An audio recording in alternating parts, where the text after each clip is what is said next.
Equity అనగానేమి? ఆస్తులపై హక్కు అండి. డెబిట్ అనగా ఒక ఖాతాలో అకౌంట్ ఎడమ వైపున ఉండేదాన్ని డెబిట్ అని అంటారు.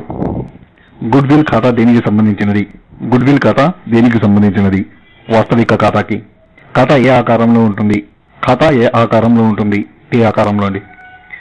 సొంత వాడకాలు ఏ ఖాతా కిందకి వస్తాయి? సొంత వాడకాలు ఏ ఖాతా కిందకి వస్తాయి? వ్యక్తిగత ఖాతా కిందకి వస్తాయండి. వ్యాపారంలో అప్పులు లేనప్పుడు ఆస్తులు దేనికి సమానమవుతాయి? మూలధనానికి సమానమవుతాయి. ముందుగా చెల్లించిన బీమా ఏ ఖాతాకి సంబంధించినది? ముందుగా చెల్లించిన బీమా వాస్తవిక ఖాతాకి సంబంధించిందండి. తరుగుదల ఏ ఖాతాకి సంబంధించినది? తరుగుదల నామమాత్రపు ఖాతాకి సంబంధించినది. అకౌంటింగ్ లో ఏ పదం ఏం జరుగుతుంది? రికార్డు చేయడం, వర్గీకరించడం, సంగ్రహించడం, ఈ మూడు జరుగుతాయండి. Option 1 answer. ఈ కింది వాణిలో అకౌంటింగ్ సూత్రం ఏది? ఆస్తులు మైనస్ అప్పులు ఈక్వల్ టు మూలధనం. ఇది అకౌంటింగ్ సూత్రం అండి. నెంబర్ 1, మూలధనం 40,000 పెరిగినప్పుడు మరియు సొంత వాడకాలు 10,000 ఉన్నప్పుడు గత సంవత్సరంలో సంస్థ యొక్క లాభం ఎంత? మూలధనం 40,000 పెరిగినప్పుడు మరియు సొంత వాడకాలు 10,000 ఉన్నప్పుడు గత సంవత్సరంలో సంస్థ యొక్క మొత్తం లాభం ఎంత? ఆన్సర్ 50,000 అండి. ఈ కింద ఇచ్చిన సందర్భాలలో ఏది సరైనదో తెలపండి. సంస్థ యొక్క అప్పులు 3,000, మూలధనం 7,000 అయిన ఆస్తులు ఎంత?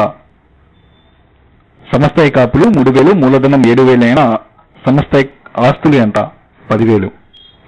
31/3/2013 ఒక వ్యాపారం యొక్క ఆస్తులు 50,000, మూలధనం 35,000 అయినా అప్పులు ఎంతో తెలపండి. ఈ ఫార్ములా బేస్డ్ అండి. ఆస్తులు మైనస్ అప్పులు ఈజ్ ఈక్వల్ టు మూలధనం. ఆ ఫార్ములా ప్రకారం వేసుకుంటే ఆన్సర్ 15,000 అండి. అకౌంటింగ్ పితామహుడు ఎవరు? లూకా ఫాసిమొలి. డి కంప్యూటర్స్ ఎట్ స్క్రిప్టర్స్ గ్రంథం ఇటలీ దేశంలో ఏ సంవత్సరంలో రాయబడినది? 1494. మూలధనం సంస్థకు ఆస్తి అండి. వ్యాపార ప్రారంభంలో ఇచ్చిన నగదుని ఏమని అంటారు? వ్యాపారం ప్రారంభంలో ఇచ్చిన నగదును మూలధనం అని అంటారు. దిగువ ఖాతాలలో ఏది డెబిట్ లేదా క్రెడిట్ నిల్వను చూపుతుంది? అప్పు ఖాతా అండి. భవనాల ఖాతా ఏ నిల్వను తెలియజేస్తుంది? భవనాల ఖాతా డెబిట్ నిల్వను తెలియజేస్తుంది. ఆగంతుక అప్పును ఆస్తి అప్పుల పట్టికలో చూపడం ఎందుకంటే? ఆప్షన్ 3 అన్ని సత్యాలను బహిరంగపరచాలనే సంప్రదాయం. నెక్స్ట్, వ్యాపారం కొనసాగిస్తూ ఉన్న సంస్థ విషయంలో గత సంవత్సరం ఖాతా పుస్తకాలలో వివిధ నిల్వలను ఈ సంవత్సరం ఖాతా పుస్తకాలలో తీసుకుని రాయడానికి రాసే పొద్దుని ఏమని అంటారు? అంటే ప్రారంభ పొద్దు అని అంటారు. యంత్రం సంస్థాపన ఖర్చులను ఏ ఖాతాకు డెబిట్ చేస్తారు? యంత్రాల ఖాతా అండి. దిగువ ఖాతాలో ఏది ఎల్లప్పుడూ డెబిట్ నిల్వను చూపుతుంది? చెల్లింపు ఖాతాకు సంబంధించినటువంటి ఖాతానండి. బ్యాంక్ ఖాతా క్రెడిట్ నిల్వ ఏ విషయంలో తెలియజేస్తుంది? బ్యాంకుకు చెల్లించాల్సిన సొమ్ము అండి. అగ్ని ప్రమాదానికి గురైనప్పుడు సరుకును ఏ ఖాతాలో క్రెడిట్ చేస్తారు?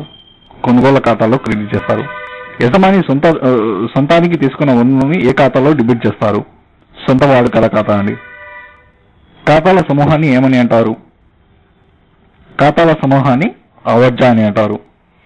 మలిపొద్దు పుస్తకం దేనికి సంబంధించినది? ఆవర్జాకి సంబంధించిందండి. వ్యవహారాలు చిట్టాల నుంచి ఆవర్జాలోకి మార్చడాన్ని ఏమని అంటారు? ఖాతా నిర్వహణ అంటారు. 2 లేదా అంతకంటే ఎక్కువ వ్యవహారాలను కలిపి ఒకే పద్దును రాస్తే దానిని ఏమని అంటారు? సంయుక్త పద్దు అని అంటారండి. తొలిపొద్దు పుస్తకం అని దేనిని అంటారు? ఖాతా పుస్తకాన్ని తొలిపొద్దు పుస్తకం అని అంటారు. మలిపొద్దు పుస్తకం అని దేనిని అంటారు? 28వ బిట్ అండి. మలిపొద్దు పుస్తకం అని దేనిని అంటారు? ఆవర్జా అని అంటారు. 31 బిట్ వచ్చేసి తొలిపొద్దు పుస్తకం అని దేనిని అంటారు? ఖాతా అని అంటారు. వ్యాపార వ్యవహారాలను ముందుగా ఏ పుస్తకంలో నమోదు చేస్తారు? వ్యాపార వ్యవహారాలను ముందుగా చిట్టాలో నమోదు చేస్తారని. జర్నల్ అనే పదం ఏ భాష నుండి పుట్టింది? ఫ్రెంచ్ భాష అని. ఇవ్వండి ఈరోజు bits. For more updates Please subscribe my channel. Thank you very much.